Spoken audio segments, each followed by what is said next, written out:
Good morning to most, good afternoon to others, and good evening to the viewing audience across the pond. I'm Jason Miles, your host for another episode of This is Revolution Podcast. If you're new to the channel, please like and subscribe. If you're enjoying what you see, make sure you hit the notification bell so you are constantly alerted whenever we go live, as we're constantly doing new shows and adding additional programming.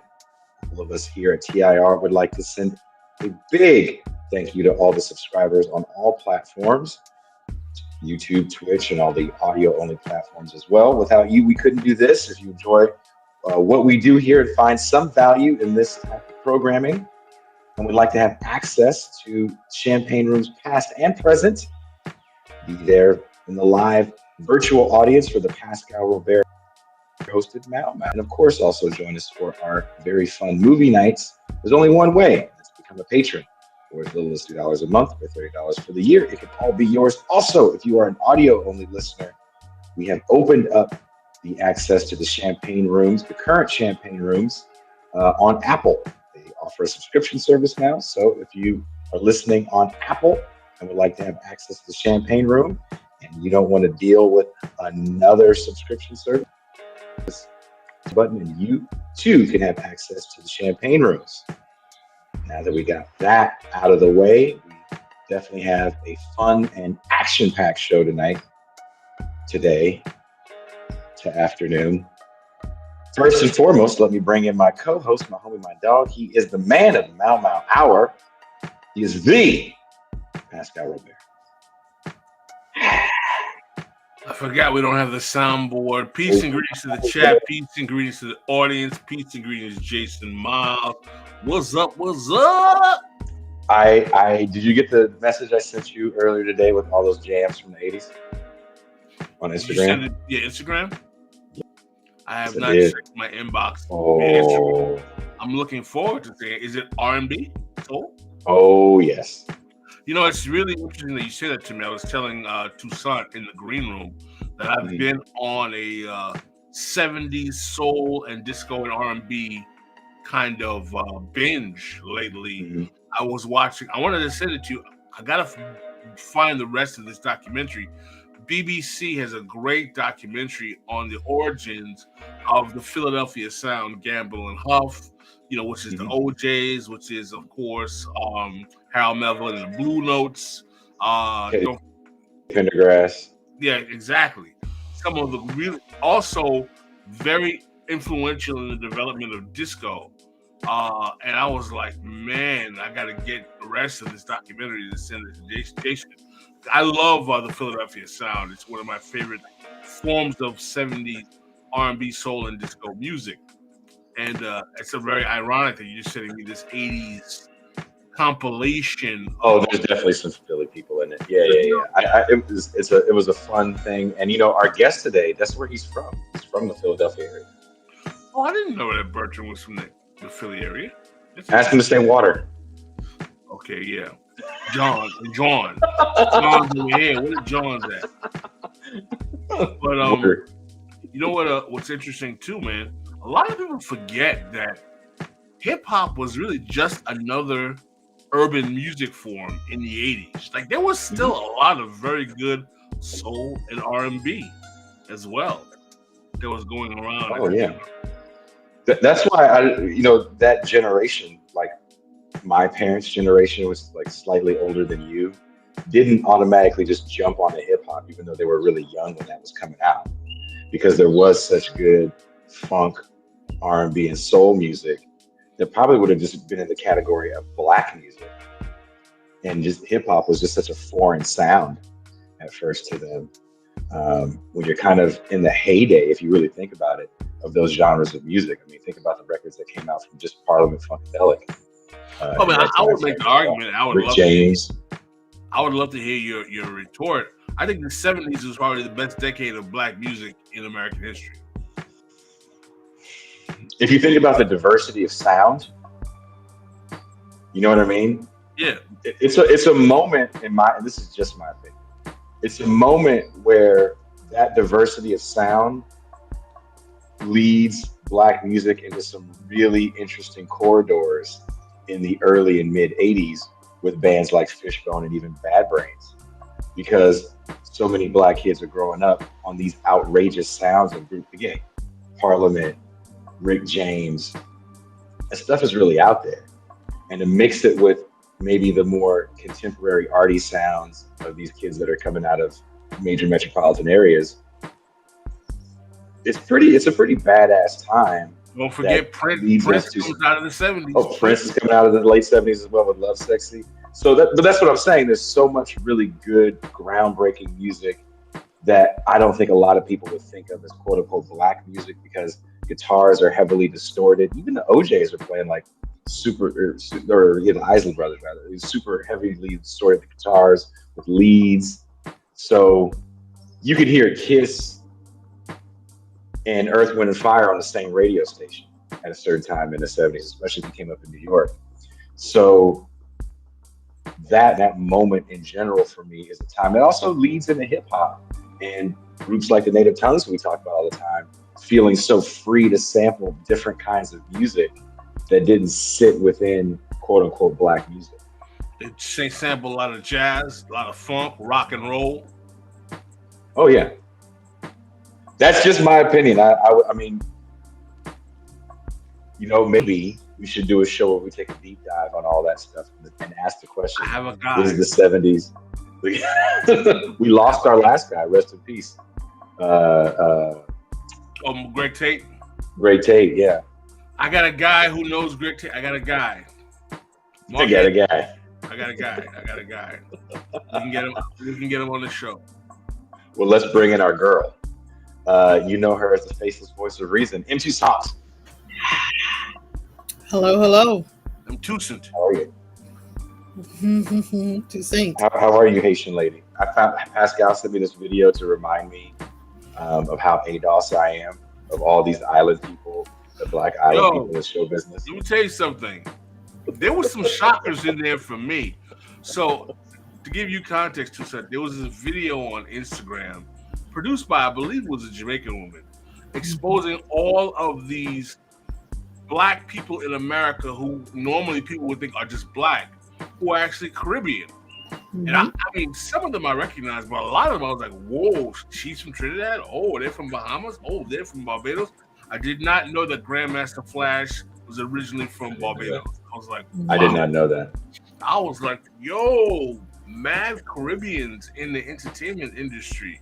I was like, seriously? Yeah. So I sent it to Jason, and Jason was like, wow, man.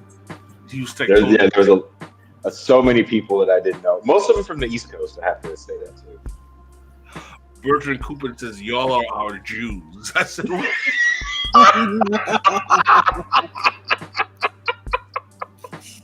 Right, Bertrand. All right, before we bring in Bert, race, incarceration, and employment. An old video clip is making the rounds on social media, and it involves a Harvard study on the formerly incarcerated re-entering the job market.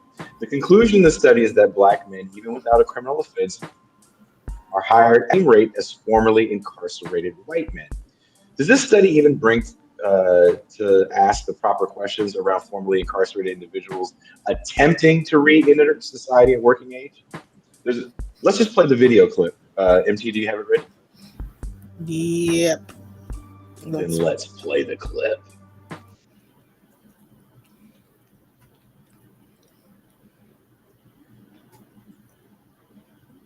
Did you get the sound? Means is none of the young men in the study who are posing as job applicants actually had criminal records in real life. For the purposes of these applications, they communicated to employers that they had a felony conviction. So looking first at the outcomes for white testers, we see that about 34% of whites with no criminal record received a callback or job offer, compared to just 17% of whites with a criminal record.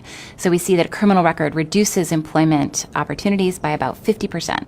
In the case of black testers, 14% of those with no criminal background received a callback or job offer, relative to just 5% of blacks with a criminal record. When we compare the outcomes of the black and white testers side by side, what's most striking is the direct effect of race on the outcomes of these young men. A black applicant with no criminal background receive callbacks or job offers at about half the rate of an equally qualified white applicant.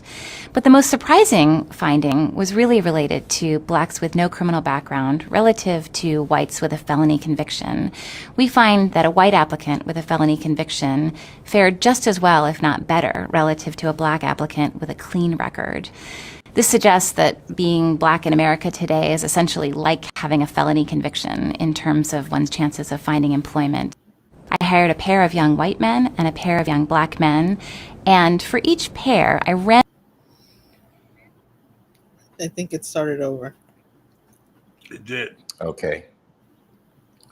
Well, without further ado, let's bring in our guest today.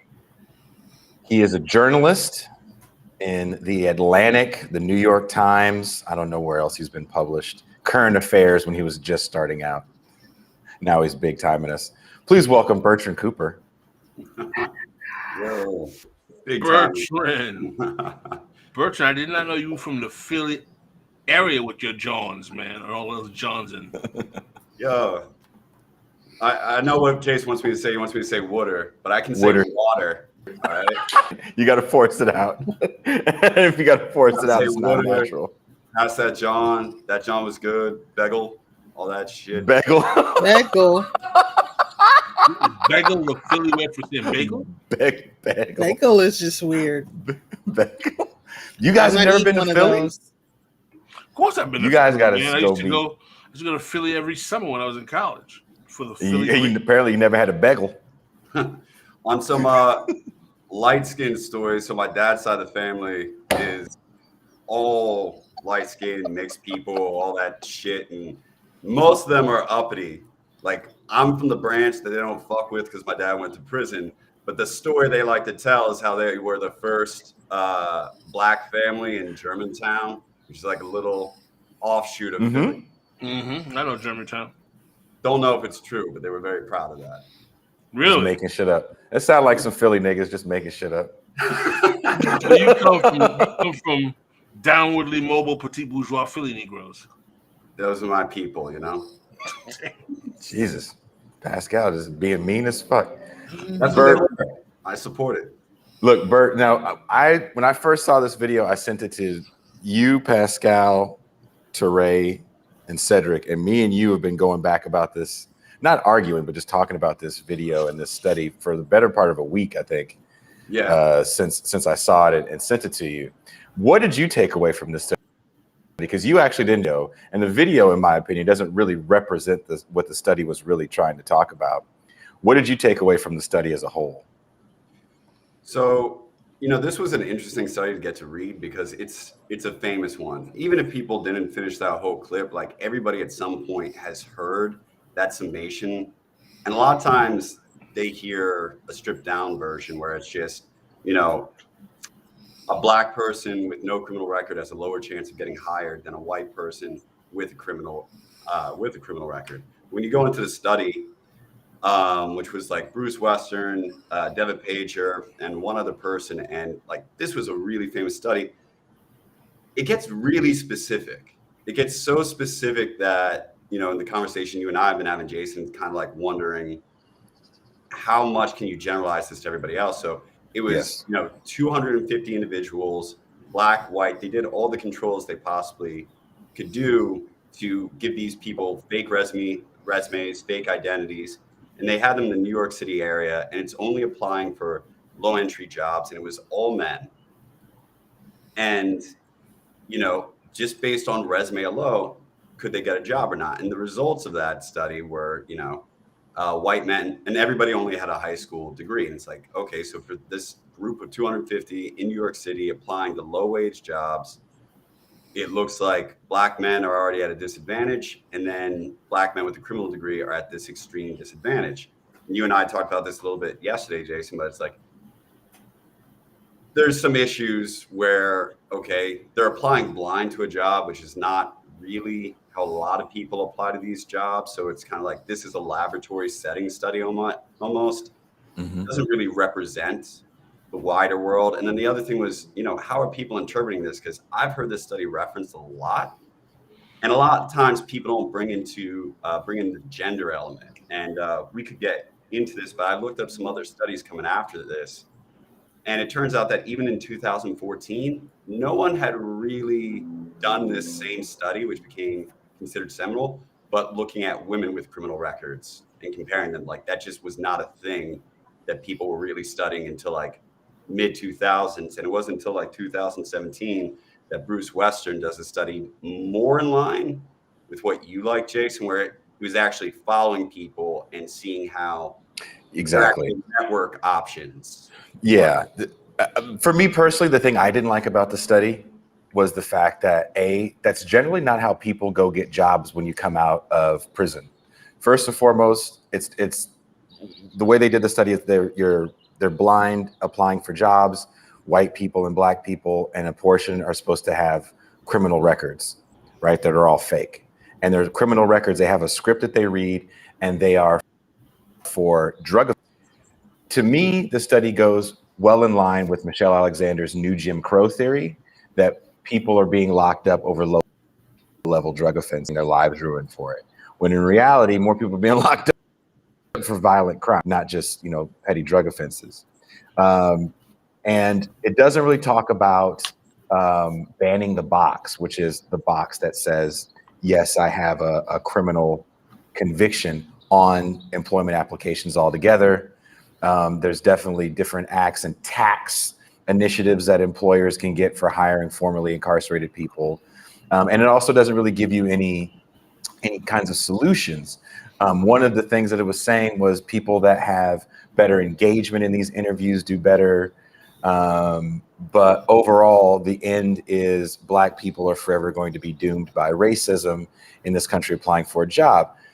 The reality is, for most people that are formerly incarcerated, is that you're going to go get work through employment agencies that are just going to place you, and generally in manual labor positions.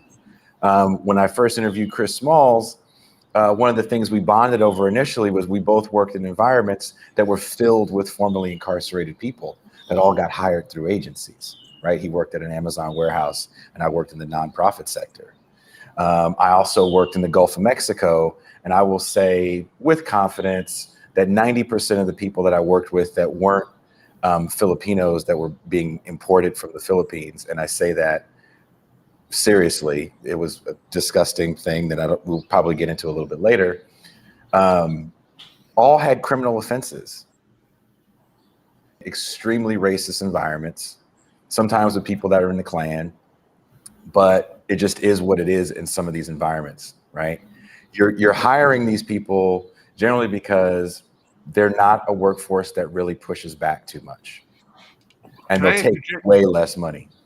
Yeah, one of the things that I found particularly interesting about this whole study, which is not mentioned in the video, is that the jobs that the men are applying for are low wage jobs. That's not mentioned in the video. That's a significant factor. The reason why it's a significant factor is that it demonstrates that this is an issue more of class than exclusively race. It's race and class. So what it's telling us is that at the lower end of the economic spectrum, that Black men who are not only mass incarcerated, but who tend to be on the lower economic spectrum are racially classed out of certain types of employment. But that doesn't mean that some petit bourgeois PMC Negro who graduated from like Wharton, who summers on the vineyard, is experiencing this same type of economic exclusion as not even working class, as lumping black men, or maybe Black men and Black women are.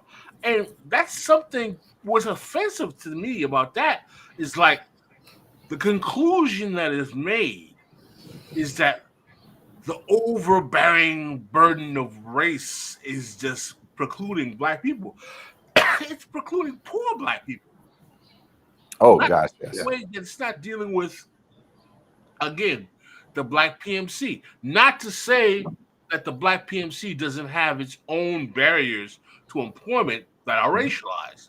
I mean, I'm sure if we did a study of top 30 law firms and their hiring practices, and we actually discussed the way in which, Ivy League Black law graduates have a chance of getting a job is racialized. I'm not necessarily denying that. But what I'm saying is that the majority of black people are never going to be Ivy League law graduates. They're going to be working class, working poor, or lumpen. And the larger point I'm trying to say is that this is a phenomenon of a class of black folk, not just race in general.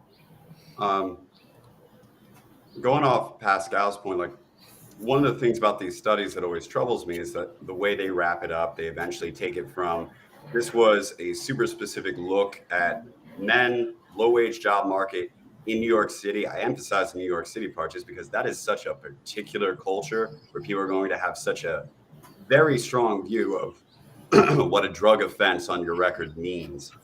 And that was expanded out to just be the statement of all black people, all black classes. You could look this up right now and definitely find articles where they went straight to pointing to this and then speculating about how that affects black PMCs without missing a step at all.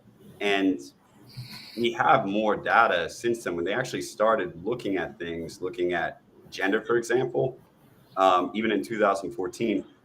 Black women did not have the same effects. When they were looking at black women with a criminal record, like they were not experiencing the same negative effects that like black men were experiencing. Later on, like this has been researched a bunch now, but when they did a big study on Gen X, once we had like big data and we could put like 4 million children in the sample, black women and white women, when you control for their parents' income, they have the same income mobility based on class up until they become a family. That's when black women now have to include the earnings of black men and their family earnings tank. But all this is to say that when people try to use these studies to characterize the entire US, all of the black experience, they just get fucking wrong, like so incredibly wrong. Let me tell you something, not to give into the not to throw logs into the fire of the black gender war that is so rampant on social media.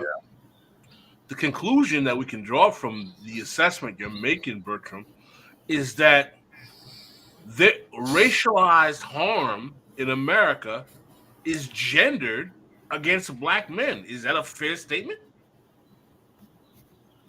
I think particularly when it comes to any effect that we're going to derive from incarceration, it's going to be very concentrated on black men. And we're going to see, I mean, I'm just referring to the data on this. I mean, Raj Chetty, he's got the biggest study. It was reprinted in Brookings Institute. And when you just looked at all of these effects having to do with incarceration, it was predominantly black males who were over incarcerated. Women in general do not get incarcerated very often. And as soon as you get to what might be considered working class, black women and white women have very comparable rates of incarceration. So at least with incarceration effects, whether being in prison, trying to get a job after you've been in prison, all of that, we're not going to see the same effects for black men and black women. That whole suite of harms is hyper concentrated on black men. You know that 33% of adult black men in America have a felony conviction. I've not looked into the number, but I have heard that. I have no reason to question it. Bert made that you people face. Oh, you're talking about you people. Boy. Sorry, I don't know anything you're speaking of. Toussaint, would you like to add something to this, as you are a black woman? Well, what struck me about the study was just to reiterate Bert's point. Oh, look, I'm big on the screen.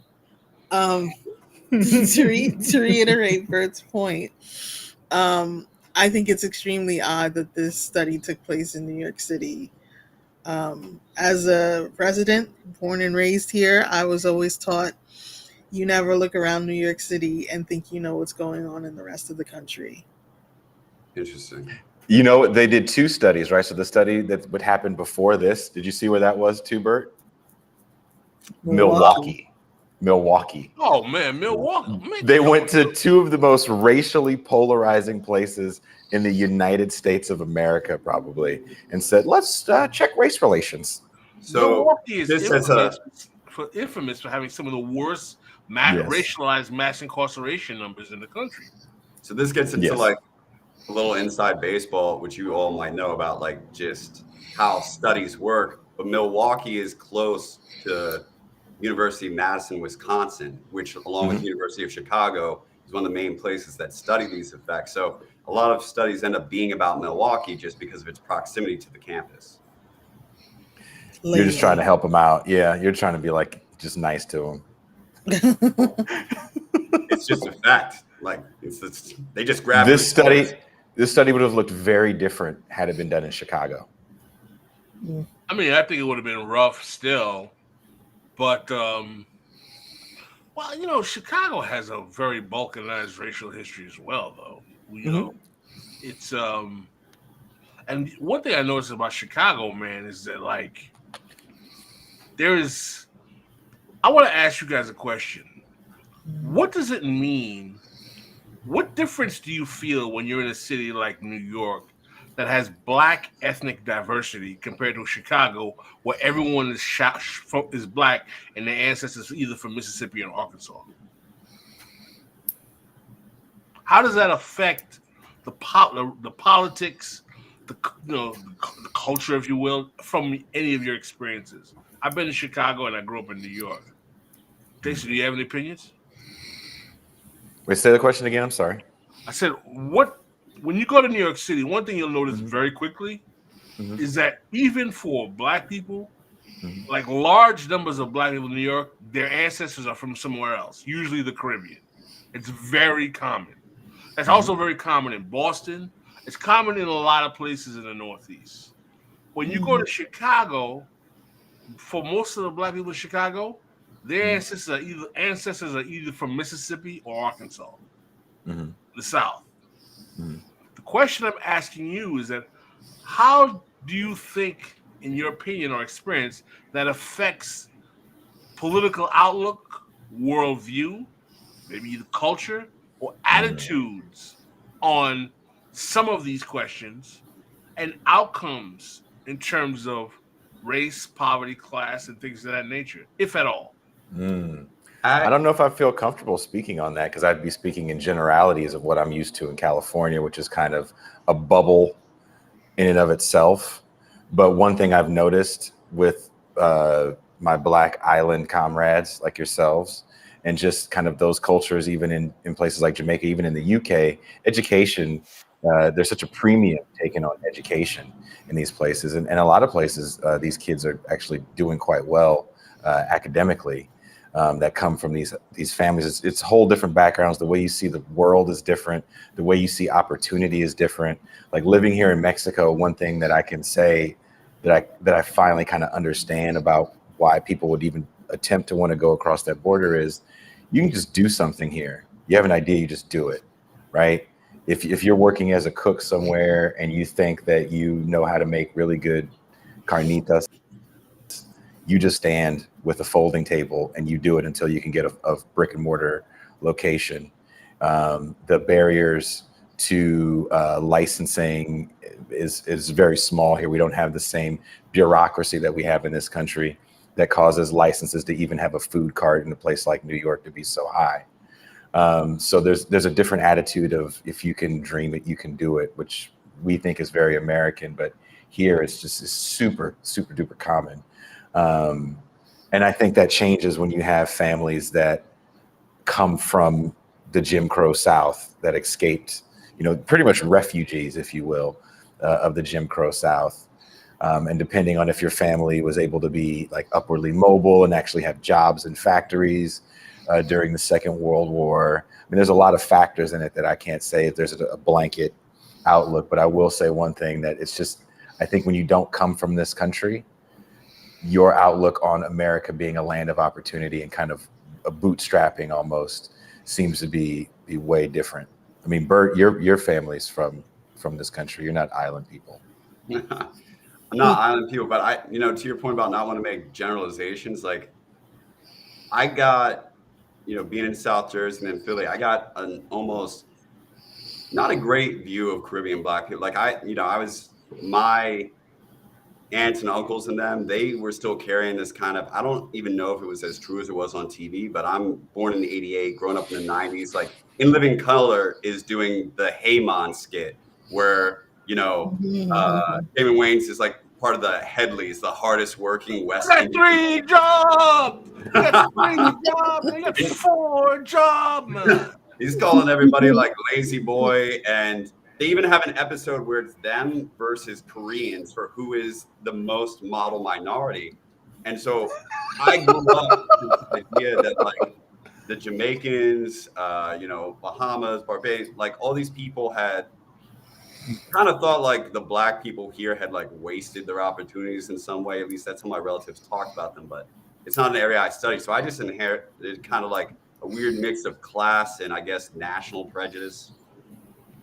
Like things look different where I'm from as well. So when we talk about like entry level jobs, if I fly out of SFO, San Francisco Airport, everyone I'm going to see there that works there is going to be a brown person from an island. And the island is in the South Pacific, either Filipino or from the Pacific Islands, Fijian or Tongan, right? Maybe a black person here or there, maybe a Latino here or there, but generally you're going to be Filipino or from the South Pacific. If I fly into Houston, everybody that works in the airport is black. And for me, it's a bit of a culture shock because I'm not used to seeing that. When I go into like fast food places, all the people that are serving me are going to be black. Again, I'm from California. Everybody that's going to be serving me within California is going to be Latin, working these low-wage entry position jobs. Again, what this study leaves out is who the hell are these people hiring? On that, White people everywhere. When you go into a McDonald's, when you go into a Home Depot, when you go into any of these places that are entry-level positions, is everyone in there a white man with a felony? No, not at all. We only hire white men with felonies. Yeah, but that's what you kind of take away with when you look at the study. Especially the way they wrap it up. And I wanted to ask you all about this, but when I looked at later studies, they said that when they had tried to make it more real in the way that you had problems with Jason, where they tried to actually mimic how people get out of prison, what they're looking for. Apparently going back to like 1989, they were studying network effects. And what they were finding is that when white guys get out of prison or county jail, wherever they're being held, they still have these social networks that will refer them for jobs. And at least at that time, most of the low-wage jobs were going by referrals. And they found in comparison, a lot of black families, if they were even still willing to talk to the person coming out of prison, they were not willing to refer them for like any jobs. And this apparently continued. And I thought about my own experience. Just my dad got out of prison after 16 years, no parole. He like maxed out while he was in there, just being a fucking dickhead. And gave no fucks about coming back.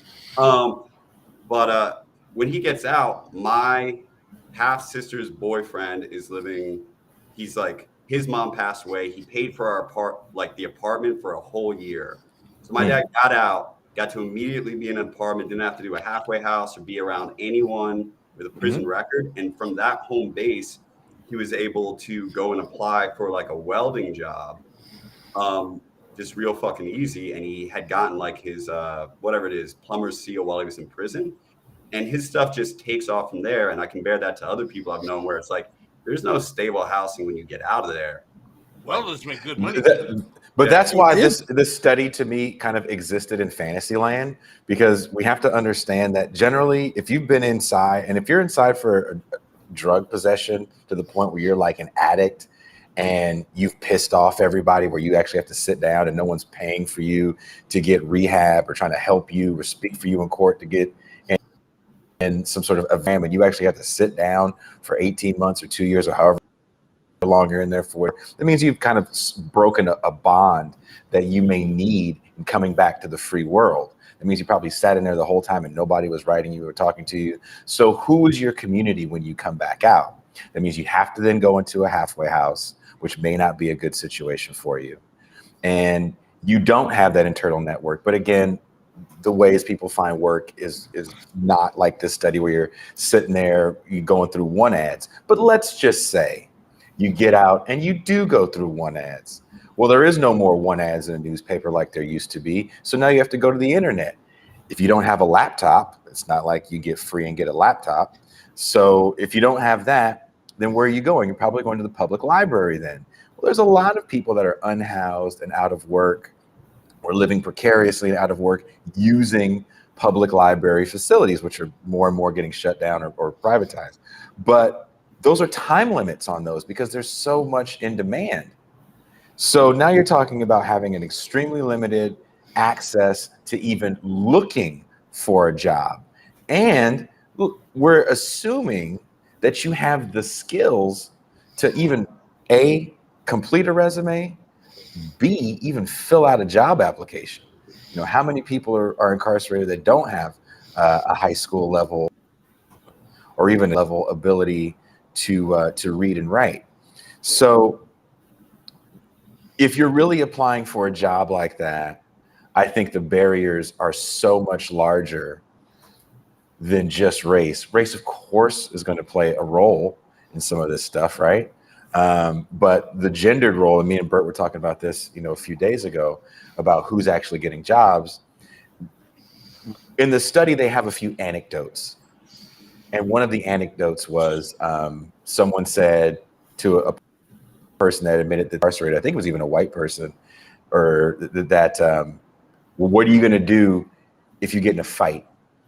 I don't hire formerly incarcerated people because if you get mad, you get in a fight, you're automatically going to go back to jail, and it looks bad on us because we have an incarcerated person, yada, yada, yada. And I was like, what a crazy scenario you made up, because who the hell do you ask that question to? Of the 5 million jobs that I've had, never on an interview has ever someone said, let's say you're in a battle royale with all of your employees. How are you going to handle that? That never comes up, right? So of course there is a stigma to formerly incarcerated people trying to re-enter the workforce. But this study and this conversation stops trying to find solutions for this surplus population and says it's all about, and we just have to fix white people's souls, and then maybe we can, try to help the harm that's been caused to Black people for all these years. And it's like, look, the first things first is let's ban that box, number one, that says you have to click it if you're formerly incarcerated. And we need the jobs that a lot of people do in prisons, especially if you're in a place like California where there's so much work to do while you're in prison. You're coming out, depending on what you did, with years of experience. My good friend that was in prison for some years, 25 years, came out of prison with like 10 plus years of work in a dental lab. You sound like Ron DeSantis right now, just talking about during I mean, also, you don't want people locked up for 25 years for something they did when they were a child. But the point is, this surplus population is looked at with such a moralistic view all the time. And go ahead. No, I was going to say to your point, like when you, at least for me, and everyone else can chime in, but like when you see these studies and the way most people are not going to be like, I got a podcast on fucking Saturday, so let me read through the whole study. They're going to stop at Instagram reel.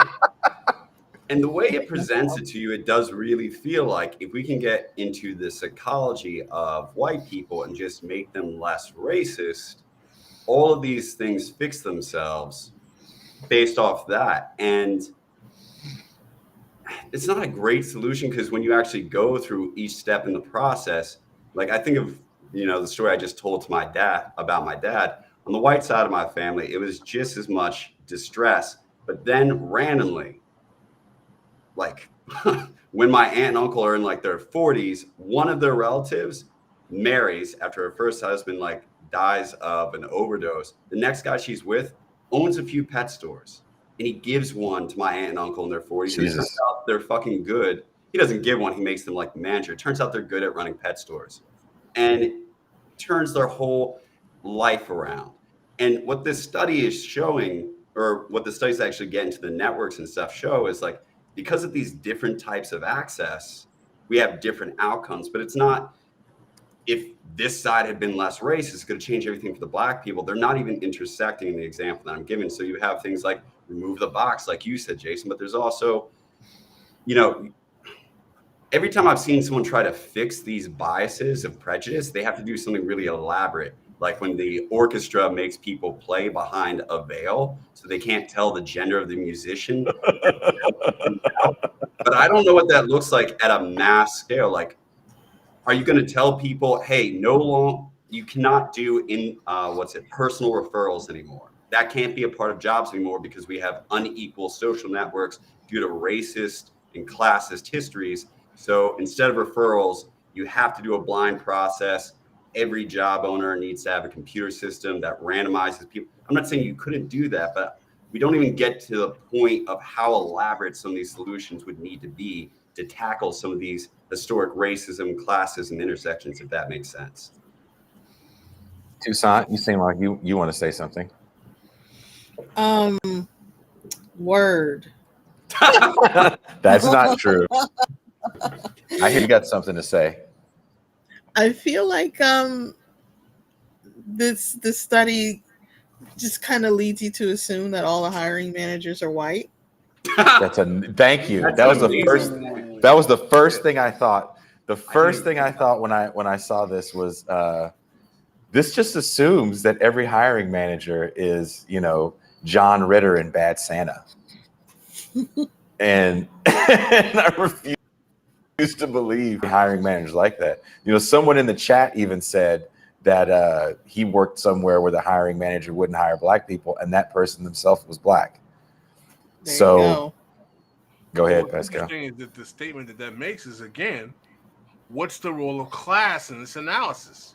Because to assume that all the hiring managers are black would mean that, it's got to be racial animus. Well, if the hiring manager is black, is it still racial animus, or is it that he just looks down at this like lumpen, like less than working class, this poor black male who he associates with, even if he's not an ex-con, he probably knows a few and he doesn't want him in his job anyway.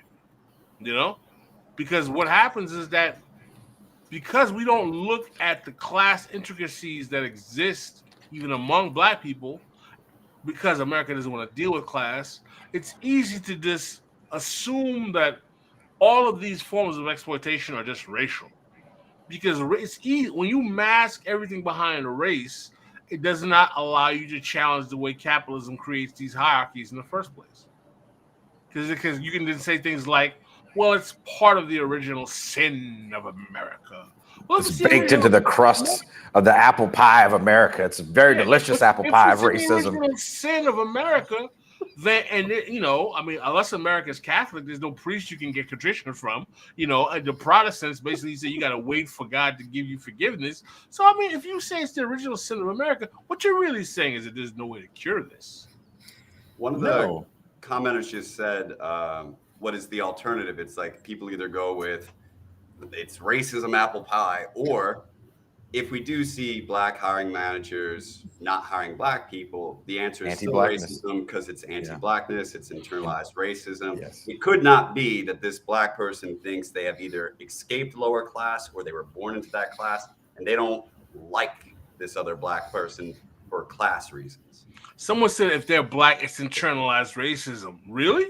It's internalized. That's what I sent you that. I didn't send you that video. You sent me that video, didn't you? That black woman talking about all the internalized racism that black people have. Wasn't that you that sent me that? Well, let me tell you why this is a problem. Internalized racism. Number one, it assumes that black folk are all some kind of racial kinship network with Superman Spidey powers that are all connected that make them all feel the same way. And number two, it denies the fact that there are classes of Negroes that don't mess with other classes of Negroes who are still proud of their blackness. One of the things that that you might find surprising is that the elite, what some call the boule black elite, or the black PMC, or the old school vineyard Jack and Jill black folk, they don't hate being black. They're very, like, for example, they hate you niggas. It's true. It's an example, right? I hate you as an example. If you watched the Cosby Show when you were young, for those people who like or don't like the Cosby Show, right? They come from 2, maybe 3 generations of black folk they would be considered black elite or the black professional managerial class. Did they look like they were ashamed of being black? No, they reveled in it. They went to were Hillman College. No, exactly. They are very proud of a specific type of blackness. They just don't like you Negroes. Correct. Well, that's the comedy, not the comedy, but that's the thing about that show. Someone like Theo did. I'm not going to read that comment this time. Yeah. I'm not going to read it. But Theo was expected to excel, right? That was kind of one of the things on the show that it is equal to what we had seen years prior, where kids were never even part of the table. How long were them kids in high school on what's happening? JJ, did he even ever go to school? I think Thelma Community College, remember, on some of these black shows? So, and the Jeffersons are, supposed to be, bootstrapified. So Working class black and people uplifted. Cosby and Spike Lee destroy the super nigga around in the 70s with the rise of blaxploitation film. And I think we kind of forget that. And now we're kind of all over. There was such a movement to really destroy Cosby in the early 90s by people like Michael Eric Dyson that didn't like this portrayal of unbelievable black people. No, exactly. That this notion that the black Afro-Saxons hate themselves. They are, it's internalized racism. Nah, man, these Negroes are very comfortable with their sense of blackness. They just don't like your blackness. Their sense of blackness is like, oh my God, I'm going to my sorority's 100th anniversary. Say, I'll see you on the vineyard next year, guys. Say, anybody going to the Hamptons for the major dinner party? I mean, like they have their social enclaves, they have their cotillions and all that other crap, and they live their life with that little fantasy of, it's not a fantasy, it's a reality for them, and they're very happy with that. And it's, some of them will call themselves the urban elite. I actually saw someone post that who's like the urban elite. That's some urban elite. That's dope. Yeah, the urban elite. I dig it. Yeah, I dig it. But these are very. I mean, listen. I know a lot of people. What's interesting though, right, is that in the post-civil rights world, in the last 20 years, because of things like affirmative action, increase into the professional managerial class, these spaces have become more porous and flexible, meaning that you will find black folk who come from working class, striving backgrounds, who went to elite colleges, who did well in college, who have good corporate jobs, who are now chilling on Martha's Vineyard and all that stuff. But their parents, those people's parents, 50 years ago, couldn't be a maid in one of those Negroes' houses in Martha's Vineyard. So it's interesting how the social dynamics expand over time. Jason and I have talked about this several times, but there's this assumption that there's, going on this black hate thing, there's this assumption that somewhere intrinsically in black people, there's just this innate obligation to radical values that challenge the status quo. And any black person who doesn't embody that, some sort of indoctrination has happened in their mind that is making them go against their essential, innate, radical blackness. So they either hate themselves, or they've been indoctrinated, or there's some other socioeconomic gun to their head that's stopping them from tearing everything down. And in reality, you can just wander about, not wander about, but to your point, Pascal, if you're black, you meet black people who are what I've always called just HBCU black. They're aware of their entire lineage of blackness. They're very proud of every fraternity that they've ever been in. They, in fact, do not like poor black people, and they don't think shit of white people either. They actually just like other black people from their same class. But then also you can look at any psychology study of like Black teens going up to like 2019, 2020. They report the highest self-esteem of any rate. Like there's just not a bunch of evidence that we're all tortured by this self-hatred that explains why we're not tearing down the class structure or doing any number of things. No, Toussaint, you're absolutely I'm correct. sorry. No, Bertrand, you're absolutely correct.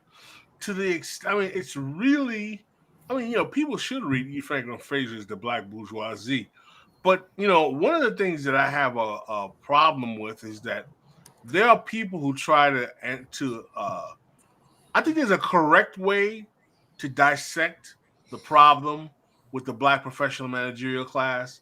And there's a very kind of corny, kind of like conspiratorial way that you see some of these YouTubes who's like the Black Boule, the people who have been selling out Black America for 100 years. And it's really like cartoonish, kind of like nonsensical.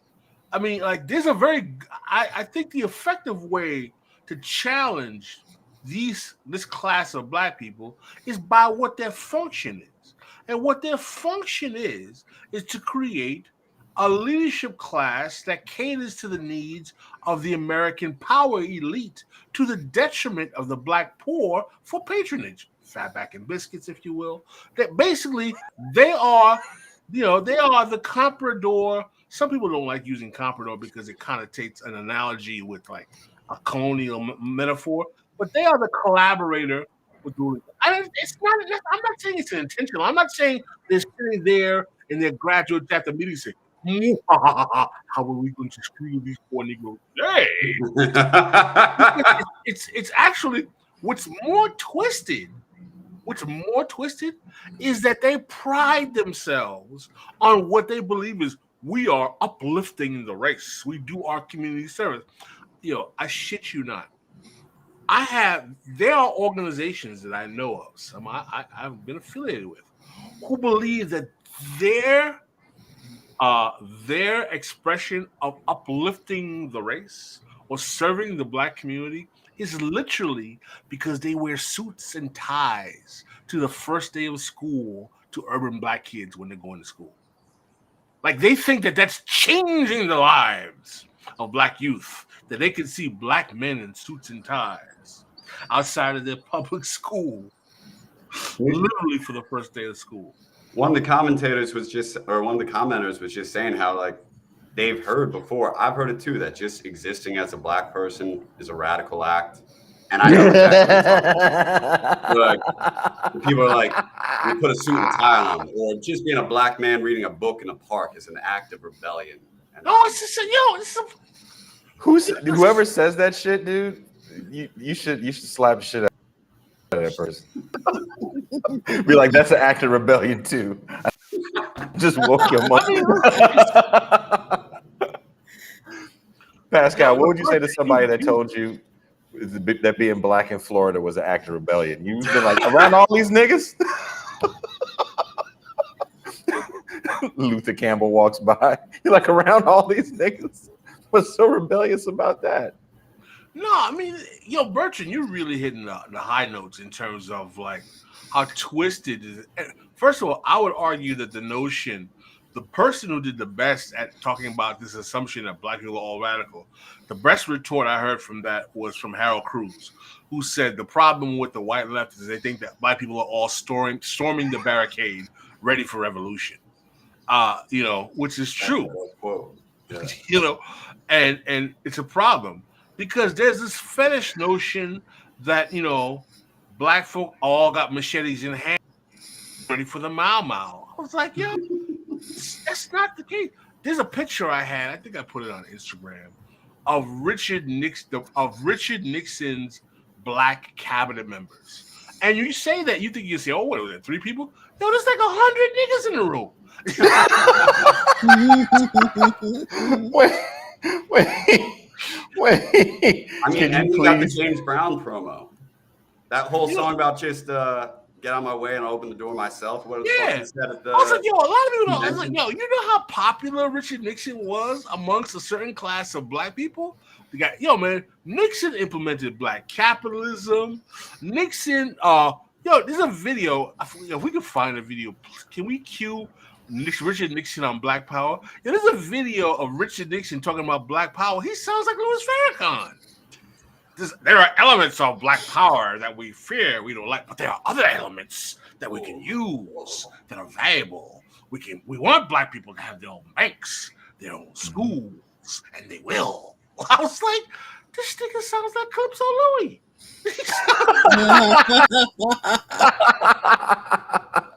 We played that clip when Joe Biden was yelling at Black people almost 3 years ago. Yeah.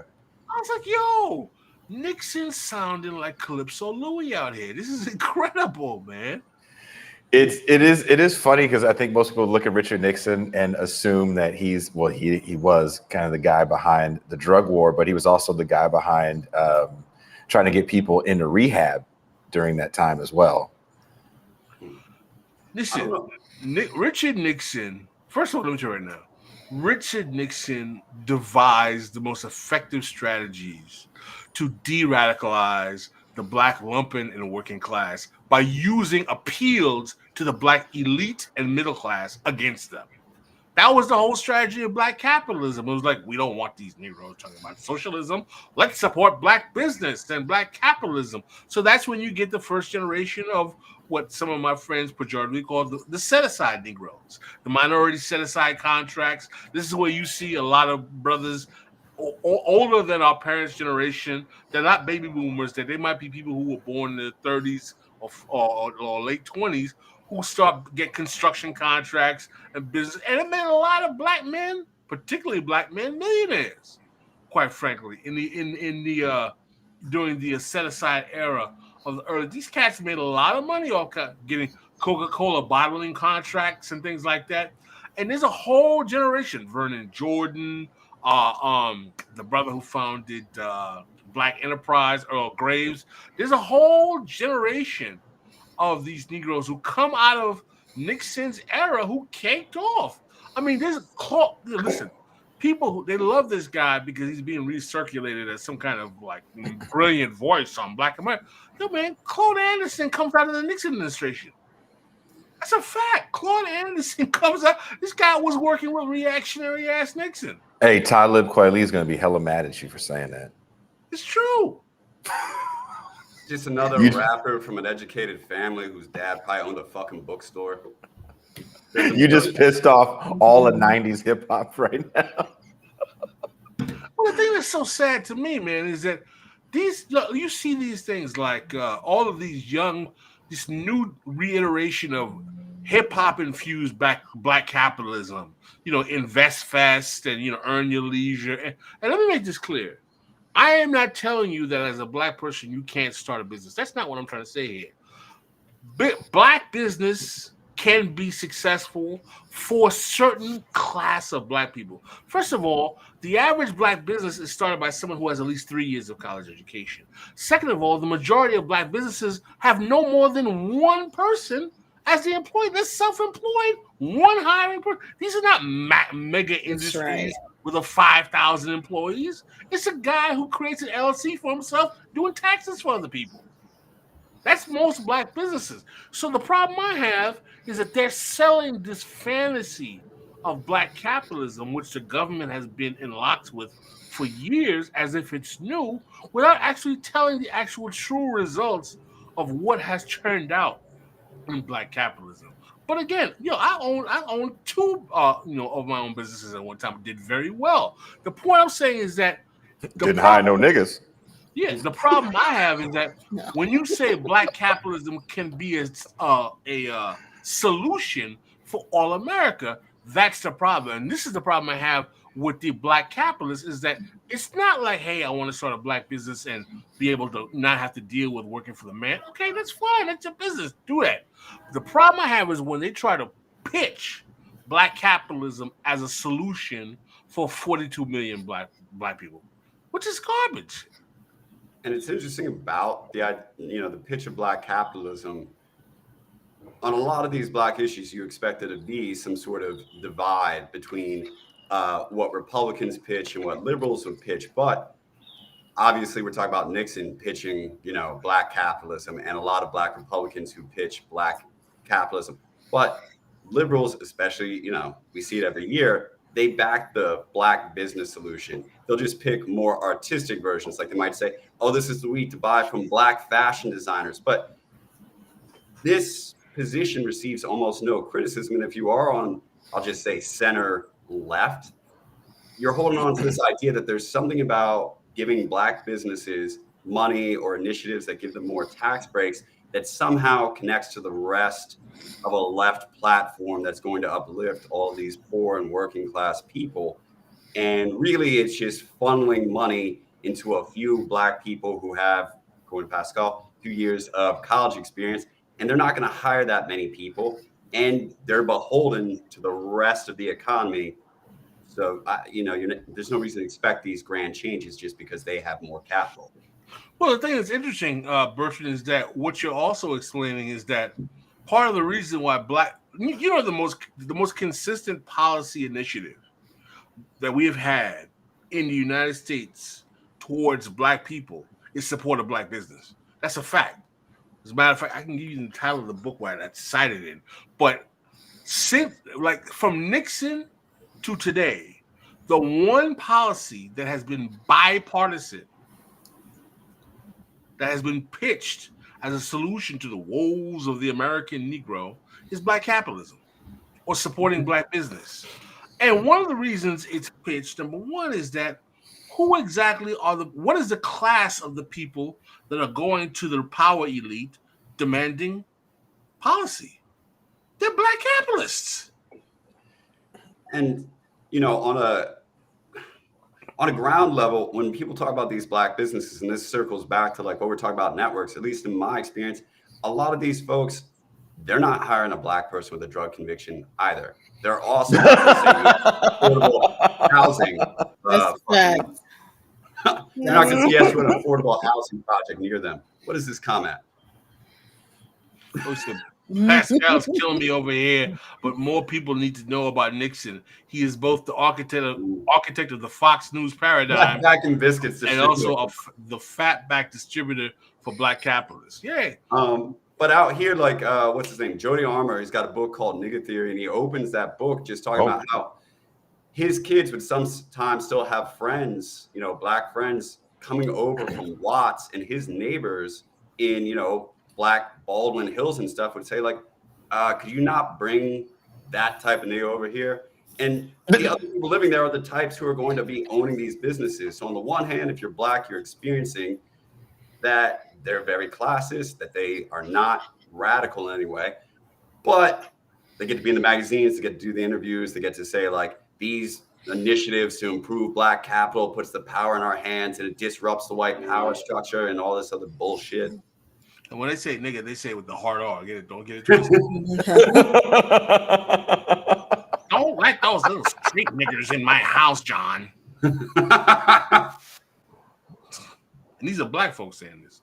That's Pascal saying that shit right now. That's what y'all fucked up.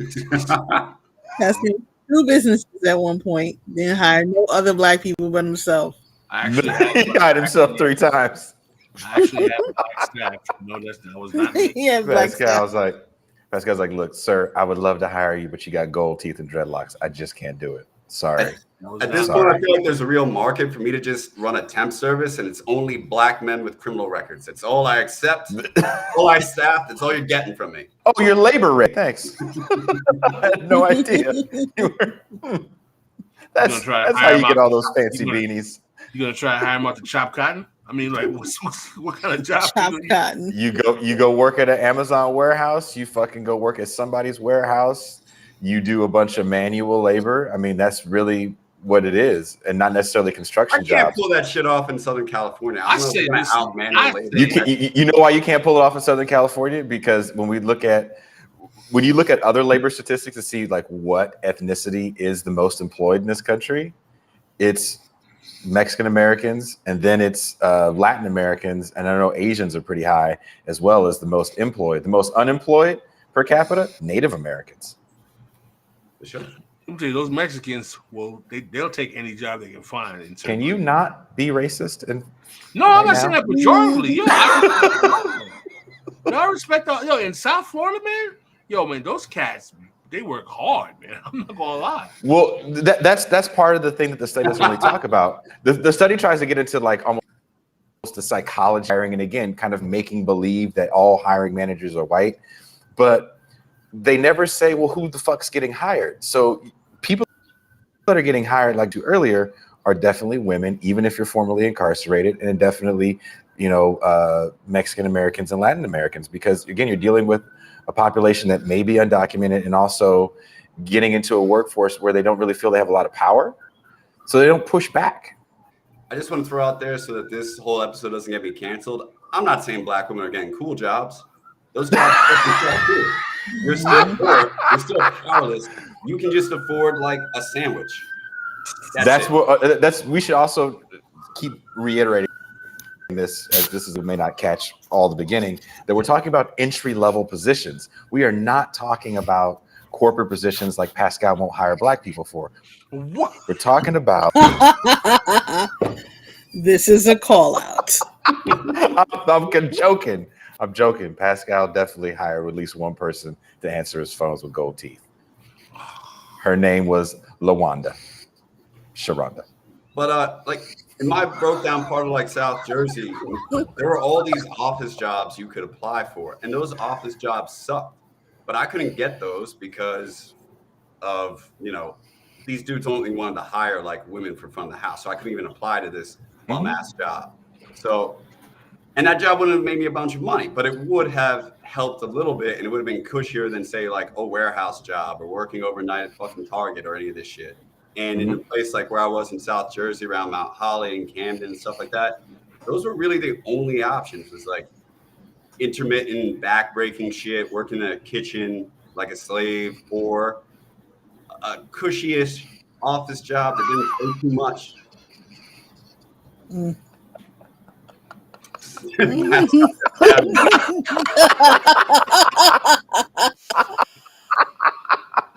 Someone says this episode is aggressively racist. Yes. Wait, who said aggressively racist? J. Clem yeah. 26. Yeah. Yes. That is always the goal. Thank you for noticing. I wish I had the soundboard. It's always in the back of my mind. I did not have a no ADOS policy. It was de facto. It was not an official. De facto. That's all that applied. I don't know why all these Haitians applied. The job ads in Creole. He only put ads up in Little Haiti.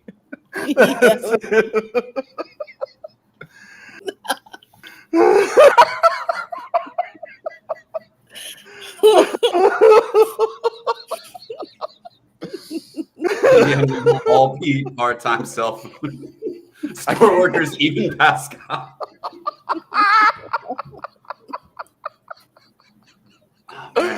Oh shit! I'm sorry. Let's get serious. Back to not hiring Negroes.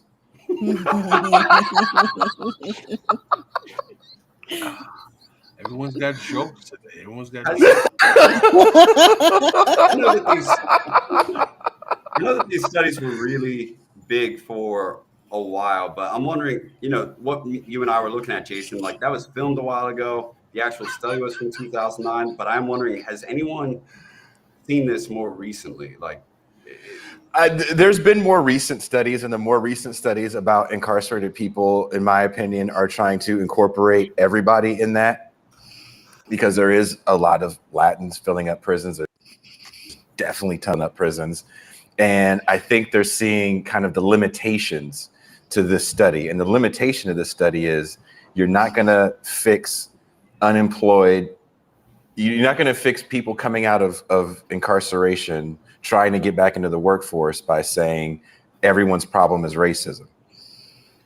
And they're trying to find different ways to look at this, pushing, of course, tax initiatives for employers to hire more people, pushing initiatives to not check someone's background. They've agreed to hire them and then do a background check to see if they're incarcerated, and then have a conversation with them about what they were incarcerated for.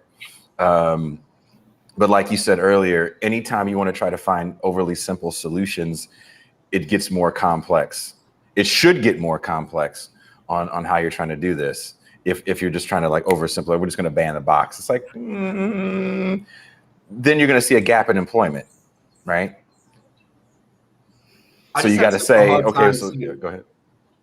This Go is ahead, not I'm sorry. to say like there's no hope, but it's like as you're explaining that, I don't know. I feel like all of us have probably experienced like applying for a job or being in an area and just knowing like this place is not following the hiring procedure. Like they're not doing the shit they're supposed to do. Because when I think about, you know, a small business in one of these dilapidated areas going through like a 6-week hiring process, like what you have at tech, like that shit's just not going to happen.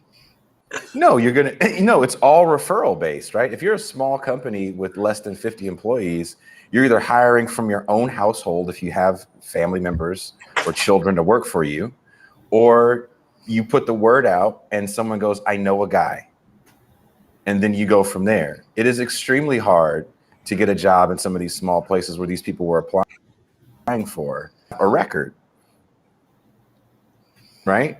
So even if you look at New York, I don't know if you guys remember that McDonald's beatdown that happened. Do you remember it? It happened in New York where the two women tried to pass a fake $100 bill, I think, in a McDonald's, and the guy wouldn't take it. It was a black guy as well. 2 black women and a black man working behind the counter, and he wouldn't take the bill. He's like, sorry, ma'am, this is counterfeit. I can't take it. Or maybe they couldn't take anything over a 20. And she yelled at him, threw the bill in his face. He got mad. Then they jumped over the counter to go fuck him up. He went in the back. I don't know if you've ever worked in fast food. There's a little stick, a metal stick you have to shove little pieces in a little hole in the fryer. He grabbed that stick and then commenced to beat the shit out of him when they tried to jump over the thing to fuck him up. And he beat one of them pretty bad, but everybody assumed that he was going to get thrown under the jail for that. But actually it was self-defense. But he was out of prison for manslaughter. He had got a job at McDonald's after he killed somebody. And then, of course, didn't get convicted after he beat the hell out of someone for jumping over the counter to try to fuck him up.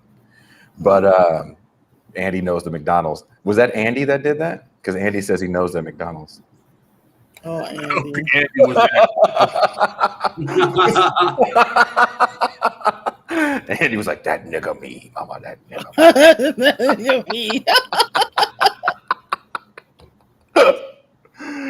I had curiosity from you all because you see the same things as me. You know how when this recirculates, normally if it does create any momentum at all, it's at a certain class level where people who already have like PMC jobs will be talking about something like this circulating, and they will say like, we need to do more to level the playing field, and they might, change how they hire people.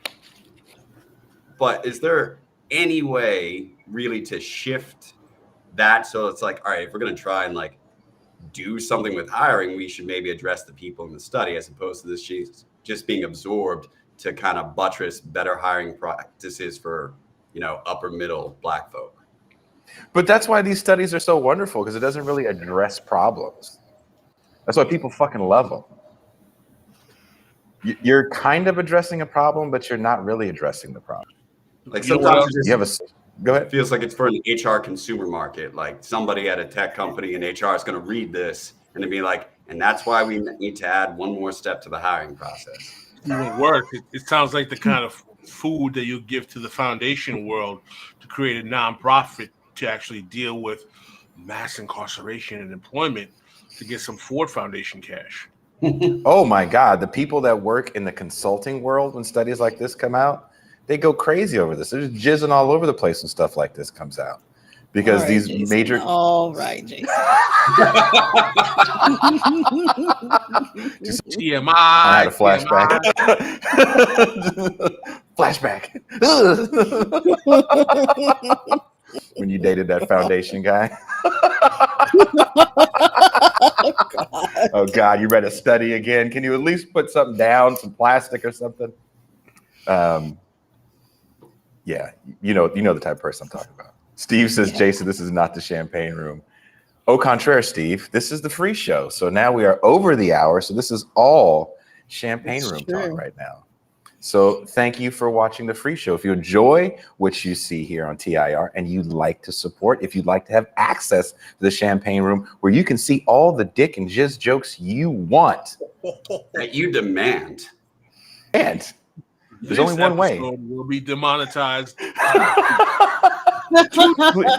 Please feel free to send a super chat for demonetization that will happen in 5, 4.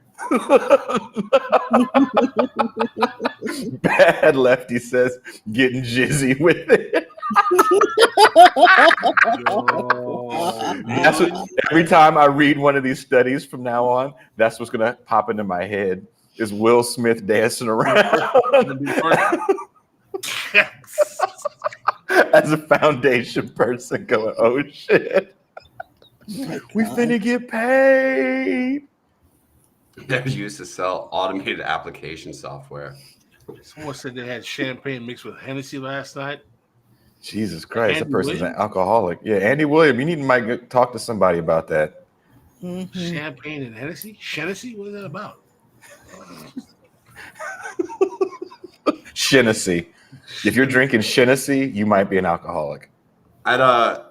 I remember the question I wanted to ask you, Jason, just because of how heated you were about this initially. But one of the points when I was asking you to split that rant so that my stock-like brain could process what your different points were, you gave me, you basically said you think studies of this kind, the very first one, are to a degree just inherently fucking stupid because there's no need for academics to spend any more time proving that racism would have an effect on hiring. I just wanted to ask you, Yeah, I think racism is going to play a role in hiring in certain jobs, right? Of course it does. People feel comfortable hiring people that they can relate to. If you can't relate to me, if you feel you can't relate to me, then you don't want to hire me, right? Well, one thing, go ahead. There's an 800-pound gorilla that we haven't talked about, Jason. You know what it is? This is illegal. Like this law is like no, seriously, there's this thing called like the Civil Rights Act of 1964 that makes this illegal. If someone does not hire you because you are black, it's against the law. You can file a Civil Rights Act EEOC complaint. Yeah, but good luck trying to prove that someone didn't hire you because you're black. Who's going to come out and be like, you know what, you got me, Judge. I just don't hire niggers. Like, who says that? What I'm trying to say is that part of the tone that some of these studies generate is that there's never been any kind of remedy created to try to address this. I was like, have you ever heard of the EEOC, the Civil Rights Act? Because that's actually not true. There's a whole legal infrastructure that is based on dealing with racial and as well as gender and sexual orientation discrimination at the workplace. I'm not trying to make it all romantic and idealistic and give you this, Pascal, how can you be a leftist? You're saying the bourgeois legal system is a solution for the problems of the proletariat?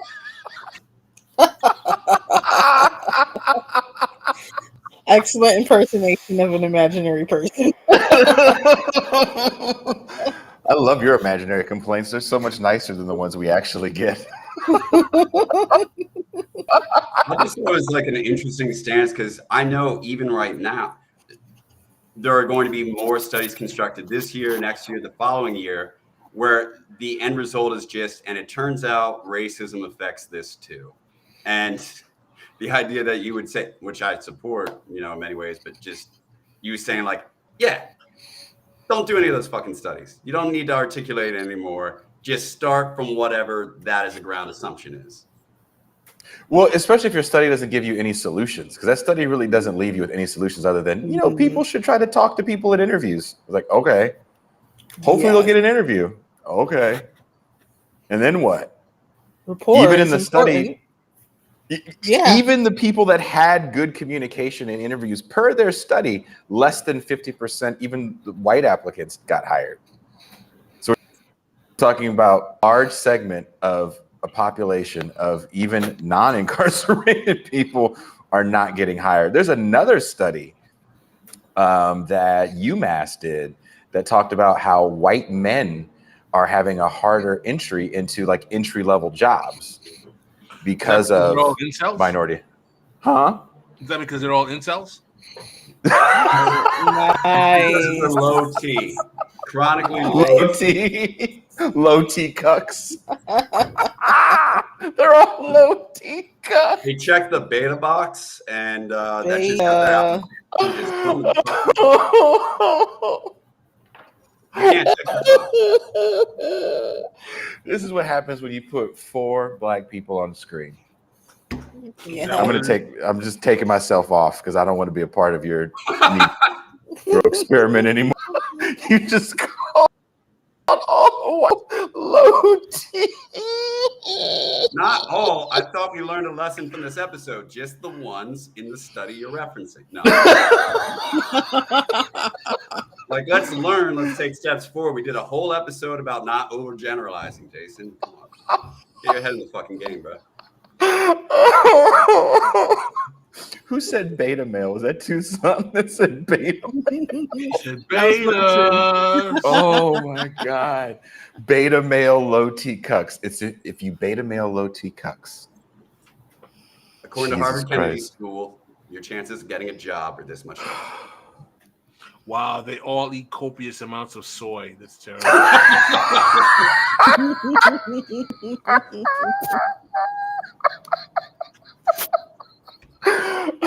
He said, why can't they get jobs? They're all in.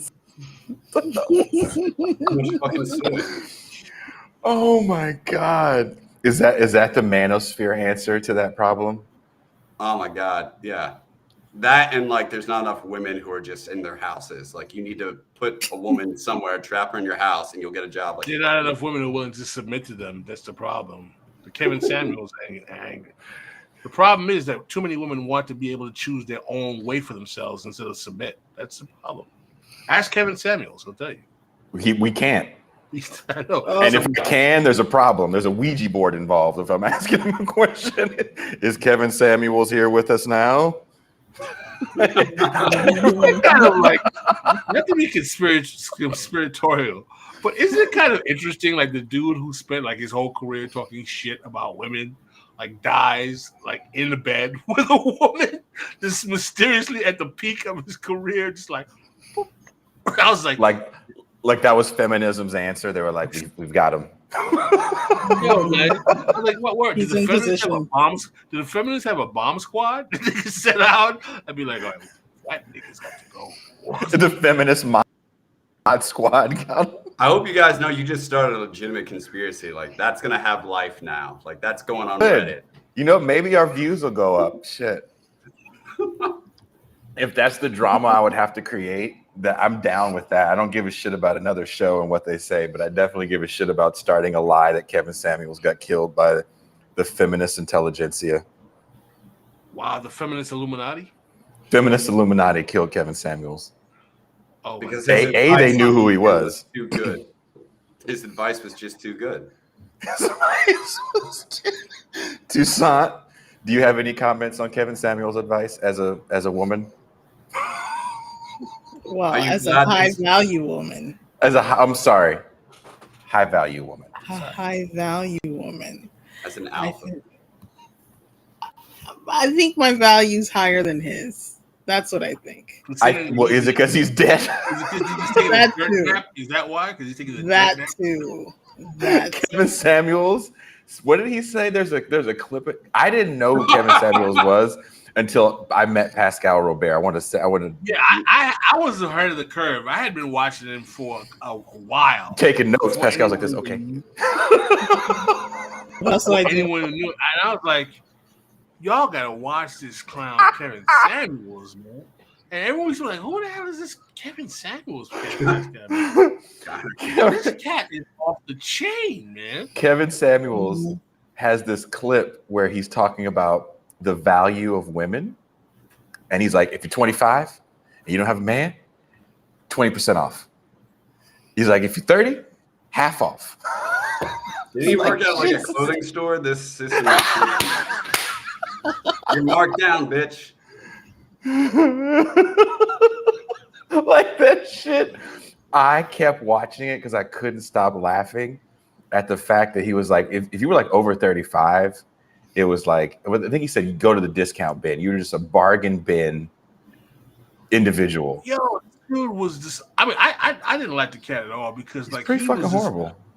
yo, he was spewing so much like hatred at women, and then he would match. I'm hard on men too. I tell them to get their shit together. Blah, blah. I was like, yo, dude. And I never understood why would women call into his show just to get abused, man.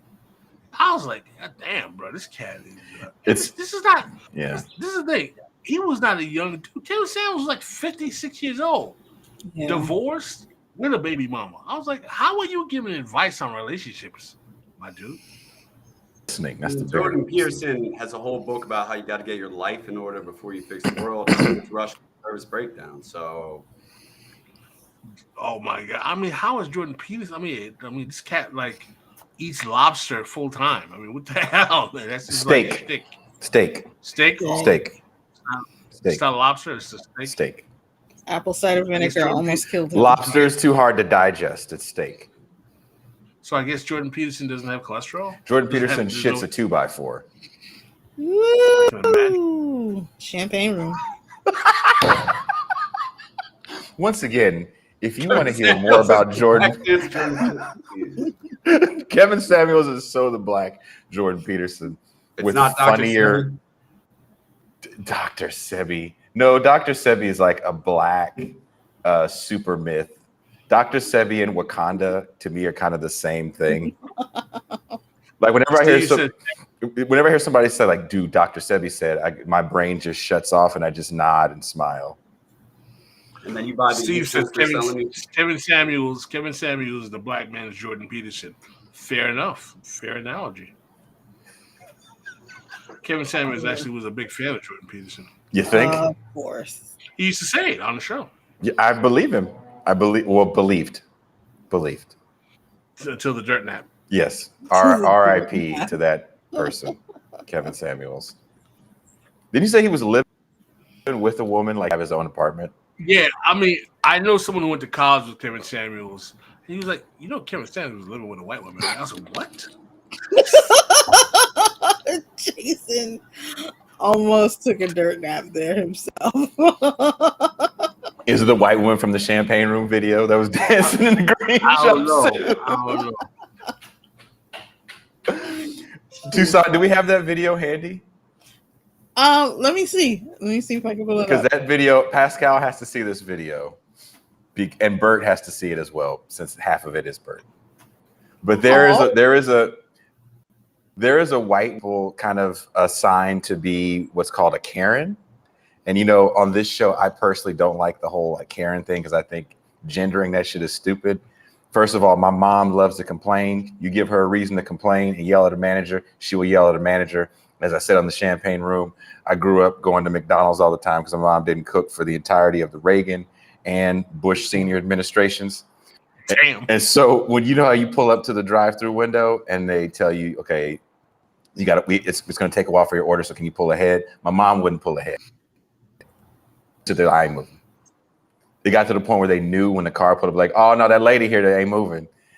So the idea that it's just a white woman with a certain kind of haircut that's going to complain all the time, I'm like, I get what you're trying to say, but to me, that haircut and that white woman is the same white woman that has half black kids.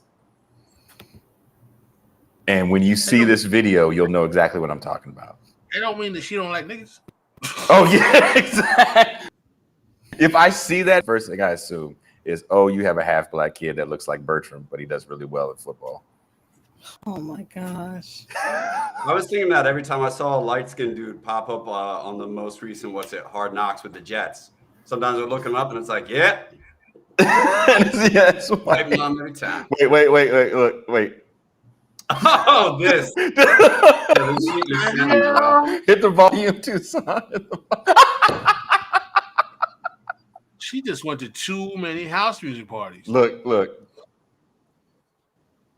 Can y'all hear the volume? Did you hit the volume, Tucson? Yes. Oh, I can't hear. can't hear the volume. Yeah, we can't hear it. I don't think you hit it. But the haircut.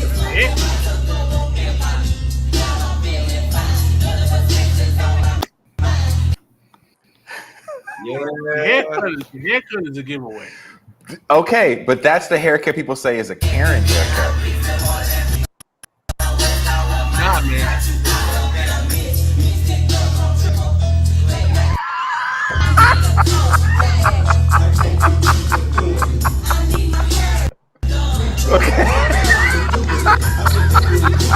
She has like a butt implant. She's got a what? I'm sorry, Pascal? Butt implant. She looks like she has a butt implant. How do you think that's a regular ass butt? Why do you think it's a butt implant? It looks unnatural. How does it look unnatural? It's just a regular ass white woman butt. It's like real, like it's long. Yeah, it's a long white woman butt. Look, just look at it. Bert, you know what I'm talking about. Back me up, Bert. Bert, this your auntie out here acting a damn fool again. Well, listen, You think I know all about my aunties? I'm like, what sort of family relationships you got, bro? The ultimate test of whether this white woman been dating brothers is number one, does she have a nose ring and a toe ring? That's the ultimate. A nose ring and a toe toe ring. ring. I think this woman took her nose ring out after she had her third black child. After she had Michaela, she took her nose ring out. But when she had Jaden and Caden, she kept the nose ring in.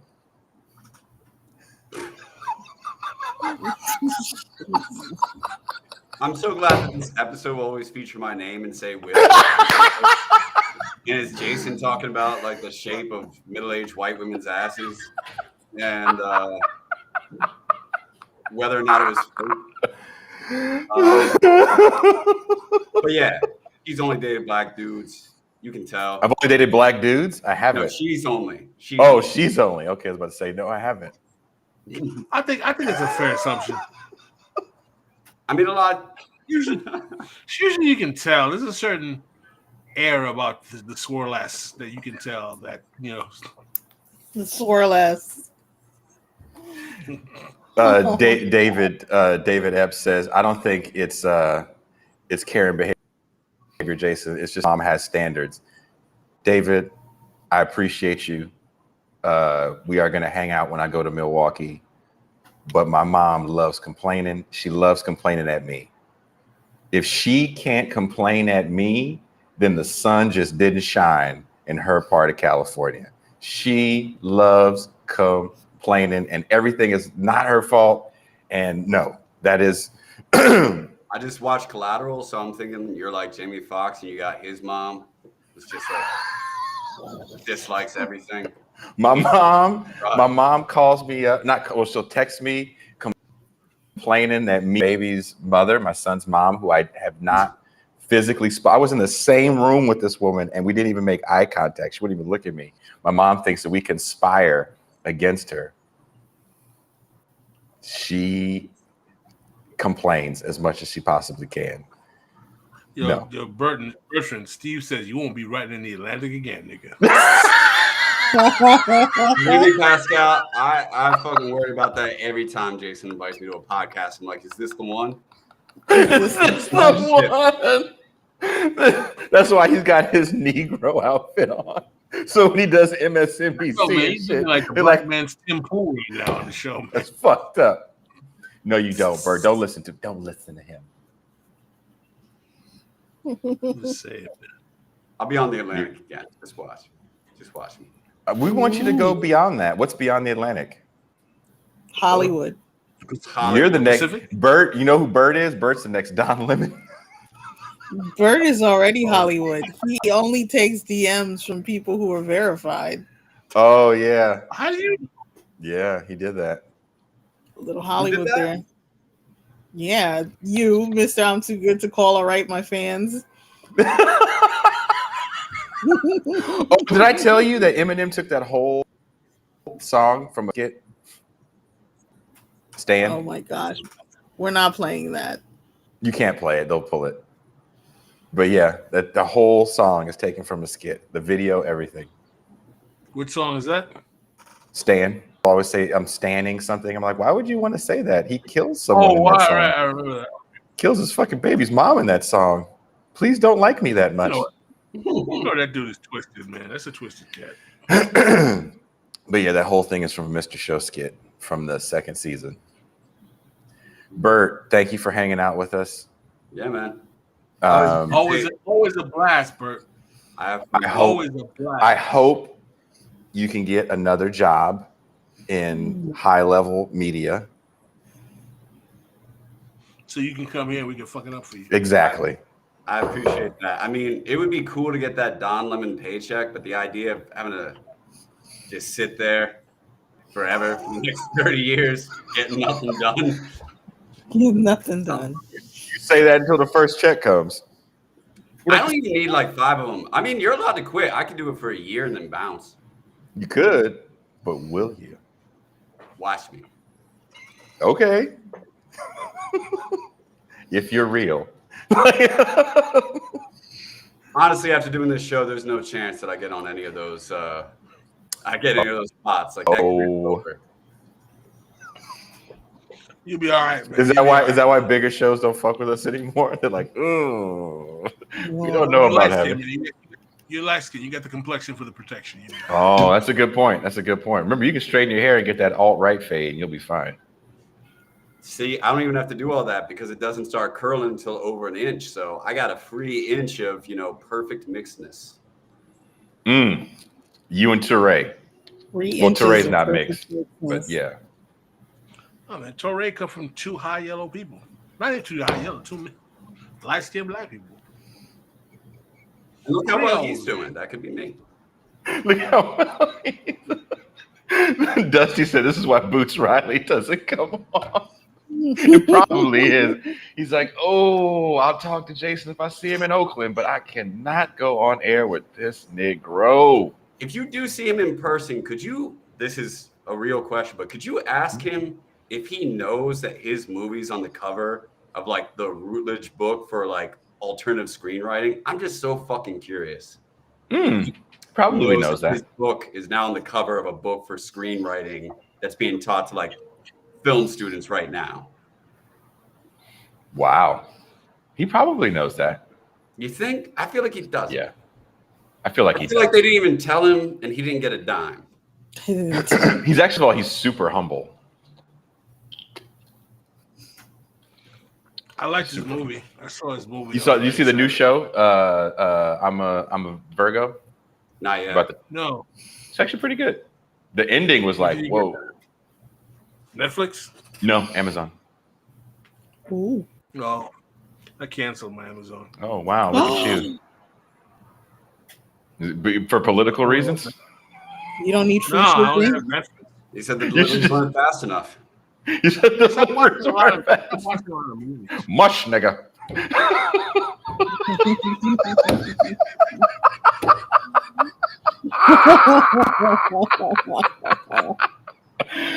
And that's why Pascal didn't hire any black people. He's going to start a Caribbean Amazon. It's going to get it all done in a third of the fucking time. Oh, shit. This was great. I'm glad it ruined my career. I love hanging out with all y'all. I don't know if I'm supposed to get off now. It felt like you were kicking me. No, hold on. I'll play the music and then we can all be actually even more honest and talk more insane shit off air. So thank you guys for hanging out with us. We'll be back Tuesday with another insanely black show with Zine Magubane on her latest piece in Catalyst, the race politics of class. Ooh, I almost forgot what the title was. That's going to be a good one.